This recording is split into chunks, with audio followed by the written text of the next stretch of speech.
Bismillahirrahmanirrahim.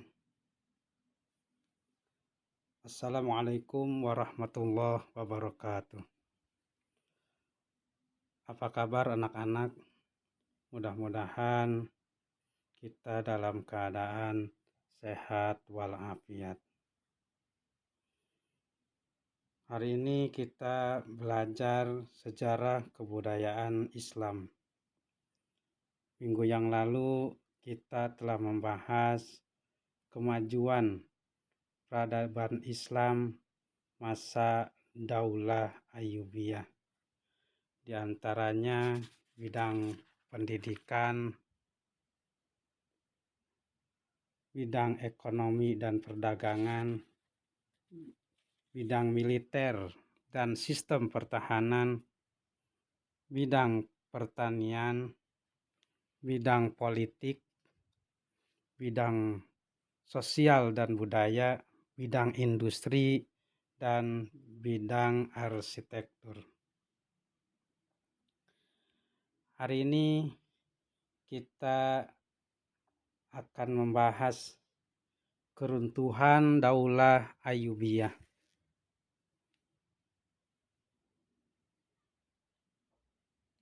Dan ibroh dari kemajuan peradaban Islam masa Daulah Ayyubiyah.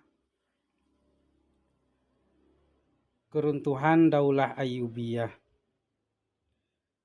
Kesultanan yang telah dibangun Salahuddin dari Sungai Tigris sampai ke Sungai Nil telah ia bagikan kepada para ahli waris.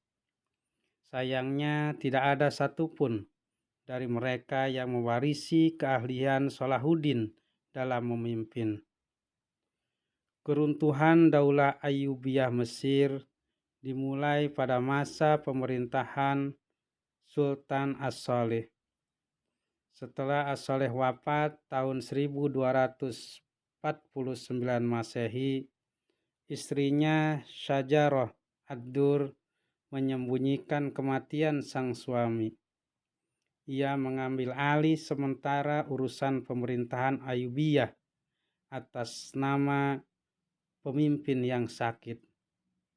Sebelum Turan Shah tiba di Mesir, Turan Shah merupakan putra mahkota Sultan Malik As-Saleh yang akan menggantikan kekuasaan ayahnya. Pada saat itu ia sedang berada di Mesopotamia. Akan tetapi, setelah Al-Mu'ajjam, Turan Shah mengambil alih pemerintahan. Para penguasa Mamluk menentang karena tidak menyukainya. Turan Shah akhirnya dieksekusi Mamluk atas perintah Syajarah Ad-Dur. Sejak itu Syajarah Ad-Dur menyatakan diri sebagai sultan wanita atau sultanah pertama di Mesir. Dengan demikian berakhirlah kekuasaan Daulah Ayyubiyah di Mesir. Adapun Daulah Ayyubiyah masih berkuasa di Syria tahun 1260 Masehi. Tentara Mongol hendak menyerbu Mesir. Komando tentara Islam dipegang Qutuz, panglima perang Mamluk. Dalam pertempuran di Ain Jalut atau mata air Goliat, Qutuz berhasil mengalahkan tentara Mongol dengan gemilang. Selanjutnya, Qutuz mengambil alih kekuasaan Daulah Ayyubiyah. Keruntuhan Ayyubiyah terjadi di dua tempat. Di wilayah barat, Ayyubiyah berakhir akibat serangan Mamluk, sedangkan di Syria dihancurkan pasukan Mongol. Dengan demikian, berakhirlah riwayat Ayyubiyah oleh Daulah Mamluk yang mampu mempertahankan pusat kekuasaan dari serangan bangsa Mongol.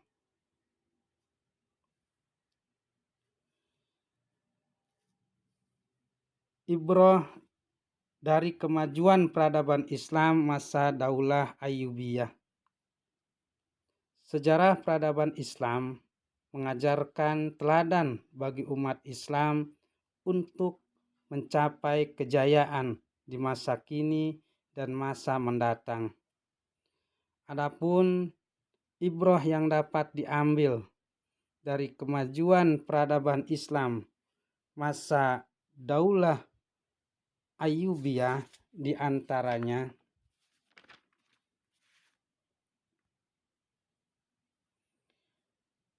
pentingnya persatuan umat Islam. Kunci pokok dalam merintis kemenangan Islam yakni adanya persatuan. Islam tidak akan bisa maju apabila umatnya masih saling berdebat dan menyalahkan satu sama lain. Perbedaan dalam pelaksanaan tata cara ibadah seharusnya dapat disikapi dengan bijaksana. Bersatunya umat Islam dalam ukhuwah Islamiyah dapat menggentarkan musuh-musuh Islam. Apabila Islam bisa bersatu dalam satu barisan yang utuh, kejayaan Islam seperti masa Khulafaur Rasyidin pasti akan terwujud. Figur pemimpin yang bisa menyatukan umat Islam. Bersatunya umat Islam di atas perbedaan yang beragam tidak dapat terwujud tanpa adanya sosok pemimpin yang dapat dipercaya untuk dijadikan panutan. Pemimpin yang memiliki semangat dan kemampuan untuk menghimpun rakyat menjadi suatu barisan kokoh, menjadi satu barisan kokoh. Salahuddin mampu menyatukan barisan kaum muslimin yang sebelumnya berpecah belah dan bermusuhan hingga tidak kuasa melawan tentara salib. Keberhasilan Salahuddin dalam menyatukan kaum muslimin hendaknya dapat dijadikan teladan dan acuan para pemimpin dunia di masa sekarang. Perlunya membangun kualitas umat melalui pendidikan yang bermutu. Pemimpin berkepribadian kuat lahir berkat pendidikan bermutu.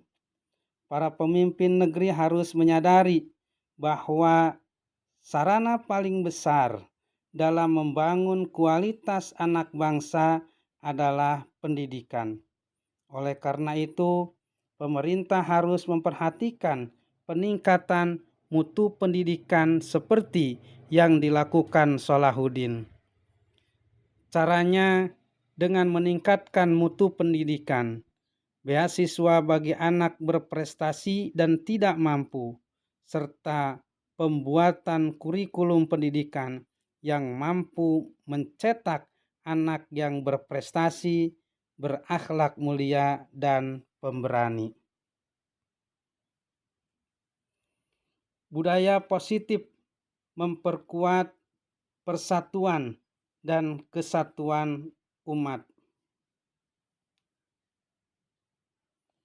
Budaya positif dalam sejarah Daulah Ayyubiyah yang dikenalkan kepada masyarakat muslim adalah menyemarakan acara Maulid Nabi Muhammad SAW. Hal ini bertujuan membangunkan semangat persatuan dan kesatuan dalam benak setiap kaum muslimin. Adanya acara seperti ini diharapkan dapat membangun dan memberikan pelajaran yang efektif terhadap masyarakat. Militer yang kuat dapat melindungi bangsa dan umat. Bangsa yang besar harus memiliki kekuatan militer yang dapat melindungi wilayah kekuasaan dan umatnya dari serangan bangsa asing serta para pemberontak. Di bawah kepemimpinan Salahuddin Al-Ayyubi, Daulah Ayyubiyah berhasil membentuk militer tangguh dan kuat. kaum muslimin akhirnya berhasil merebut kota-kota yang diduduki tentara salib dan membebaskan Masjidil Aqsa. Salahuddin senantiasa menanamkan semangat menegakkan agama Allah Subhanahu wa taala kepada pasukannya sehingga mereka tidak gentar dalam menghadapi tentara salib. Kekuatan militer hendaknya dibekali semangat dan keinginan kuat untuk melindungi bangsa dan umat. Yang terakhir, memperkukuh basis ekonomi melalui industri. Pada masa Daulah Ayyubiyah, terdapat industri kaca enamel yang terkenal. Berkat industri tersebut, negara mendapat pemasukan sehingga rakyat menjadi sejahtera dengan tersedianya lapangan pekerjaan. Pemerintah harus memfasilitasi tumbuhnya industri-industri tersebut demi mengentaskan rakyat dari kemiskinan. Inilah yang dilakukan Salahuddin Al-Ayyubi semasa memimpin pemerintahan. Itulah pembahasan kita pada hari ini, yaitu keruntuhan Daulah Ayyubiyah dan ibroh dari kemajuan peradaban Islam masa Daulah Ayyubiyah. Terima kasih. Wassalamualaikum warahmatullahi wabarakatuh.